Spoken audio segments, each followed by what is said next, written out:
Accounts rarely die one at a time. They die in batches, dozens at once, on the same afternoon, and people usually take it personally, as if the platform singled them out. It did not. Understanding why bands cluster tells you far more about staying clean than any single account death ever could, because the clustering is the fingerprint of how enforcement actually works. This is the anatomy of a band wave, why accounts go down together, and what the ones that survived the wave quietly had in common, even when the proxy itself looked completely clean. What a band wave actually is. The first thing to understand is that enforcement is not continuous. A platform does not sit there banning accounts one by one the instant each crosses a line. It runs in sweeps. Detection systems collect signals constantly, but the acting on those signals often happens in batches, when a model is updated, when a review runs, when a scoring pass sweeps across the whole population at once. So bans arrive in clusters, not because a crowd of accounts all misbehaved at the same second, but because the platform evaluated and acted on all of them at the same moment. Why the batching happens? The mechanism behind most waves is a model getting retrained. A platform's detection system learns from new data, discovers a pattern it did not catch before, and then that improved model gets applied across every account it can see.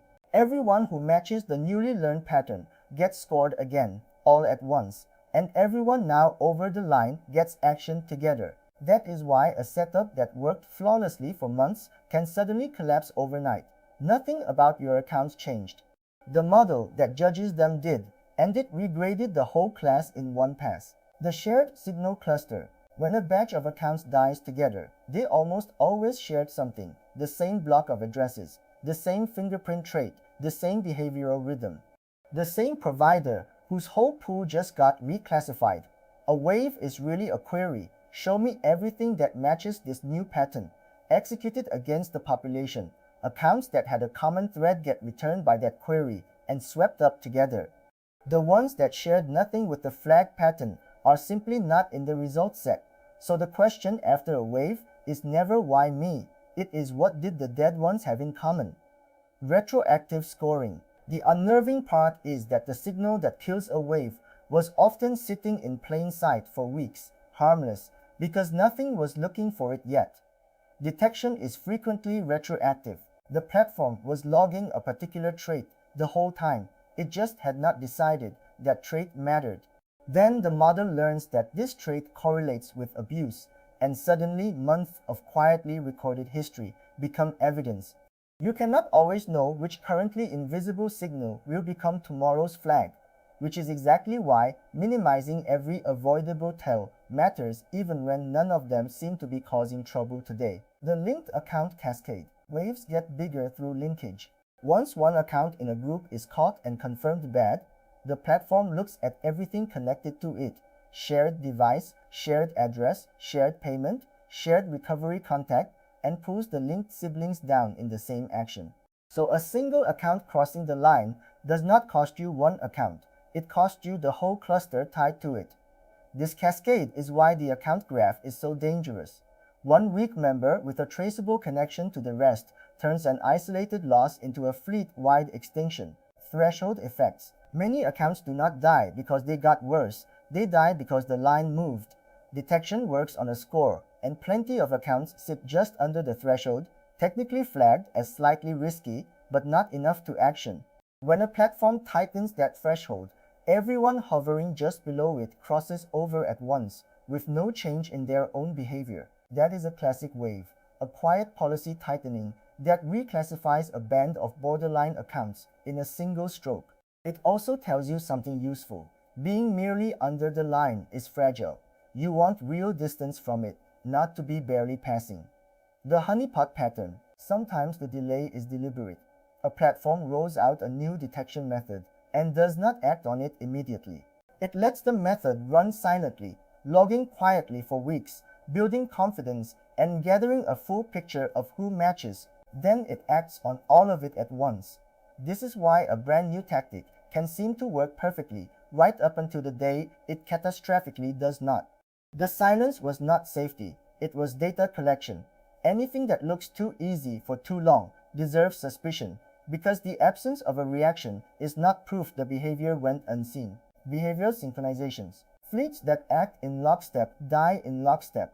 If a group of accounts all post at the same times, all follow the same sequences, all hit the same milestones on the same schedule, they form a pattern no crowd of independent real people would ever produce. A wave that keys on that synchronization takes the whole group. The accounts that survive tend to be the ones that behave like separate individuals on their own rhythms, doing ordinary things at ordinary uneven times. Synchronization is a shared signal like any other, and it is one people create by accident through automation and scheduling. Payment and identity links. The single most common thread connecting a dead batch is the account graph, specifically money and recovery details. A shared card funding a dozen accounts. A recovery phone number reused across several. A recovery email that ties supposedly separate identities together in the platform's own records. These links do not depend on your device or network hygiene at all, which is why a setup with perfect proxies and perfect fingerprints still gets wiped out in a wave. The connection was in the account details the whole time. The graph is the connector waves exploit most. Why the survivors survived. The accounts that walk through a wave untouched are almost always the genuinely separated ones. Different address, different fingerprint, different behavioral rhythm, different payment and recovery details. No shared thread for the query to grab. There was simply nothing linking them to the flag pattern or to each other. That is the whole lesson of band waves compressed into one sentence. Survival is not about being invisible. It is about not being in the same cluster as whatever just got caught. Real separation across every layer means no single pattern can sweep up more than one of your accounts. Reading the early warning. Waves usually announce themselves before they land. Reach quietly drops. Captures start appearing more often. Small restrictions and verification prompts pick up. These are the score climbing. The platform testing accounts it is starting to doubt. Treating that friction as noise and pushing harder is how borderline accounts get shoved over the line just as the threshold tightens. Treating it as a warning and easing off is how they survive the sweep. The early friction is information, and the accounts that listen to it tend to be the ones still standing afterward. When a whole provider gets reclassified, one especially brutal kind of wave has nothing to do with your behavior at all. A platform decides that an entire proxy provider's pool is bad, reclassifies the whole range in one stroke, and every account sitting behind that provider drops at once, no matter how carefully each one was run. This is why the provider you choose is itself a risk decision, and why spreading accounts across different sources matters. If every account you own exits through one pool, you have tied your entire fleet's survival to one company staying off the platform's radar, which is not a bet you control. The appeal reality. Do not build your plan around appeals. When a wave hits, the actioning is automated and the appeal process, if there is one, is usually thin, slow, and rarely reverses a batch decision. Treating appeals as a safety net leads people to run accounts harder than they should, assuming they can talk their way back afterward. They usually cannot. Plan as if a banned account is gone for good, because most of the time it is. That assumption pushes you toward prevention, real separation, and careful behavior, instead of leaning on a recovery path that mostly does not exist. Diversify the failure domain. The engineering idea that fits here is the failure domain, the blast radius of any single thing going wrong. If all your accounts share one proxy provider, one fingerprint pattern, one behavioral schedule, then that one shared thing is a single point of failure for the entire fleet.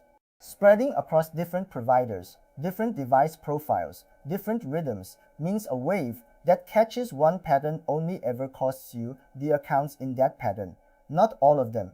You are not trying to make any single account immortal. You are making sure no single failure can take everything down together. Keep records of your own signals. You cannot find the shared thread in a dead batch if you never wrote down what your accounts had in common. Keep quiet records. Which account used which proxy, which provider, which fingerprint base, which recovery details, which behavioral pattern. When a wave hits, those records turn a mystery into a diagnosis. You can see at a glance what the dead ones shared and the survivors did not, and fix exactly that before rebuilding. Without records, Every wave is a fresh guess, and you tend to rebuild the same weakness straight back in. Good bookkeeping is a detection tool of your own. What to do when a wave hits and the honest limit. When a wave takes some of your accounts, the worst reaction is to panic and immediately rebuild the same way on the same dirty signals, migrating the exact fingerprint. Address pattern and behavior that just got caught straight into fresh accounts, which then die in the next sweep. Stop first. Figure out the shared thread the dead accounts had, and make sure it is not present in whatever you build next, and hold the honest limit in view. No stack is wave-proof. Detection keeps improving, and a good enough new model will eventually reach further. The achievable goal is not immortality. It is never having all your eggs in one cluster. A wave will always eventually reach a pattern that used to be safe. What you control is how many of your accounts share that pattern when the sweep arrives. Keep that number small and the wave costs you a little. Let it grow to your whole fleet, and a single afternoon can wipe out months of work at once. I keep my own accounts genuinely separated for exactly this reason. Real distinct mobile proxies, distinct antidetect profiles, distinct payment and recovery details. No shared thread across the fleet, because I would rather lose one account to a wave than an entire batch. Multi-account ops. Com has the full written breakdown of how waves cluster, how to diversify a fleet so no single pattern sweeps it, and honest reviews of the stack I actually run. If you want to survive the next sweep instead of feeding it, that is the place to start.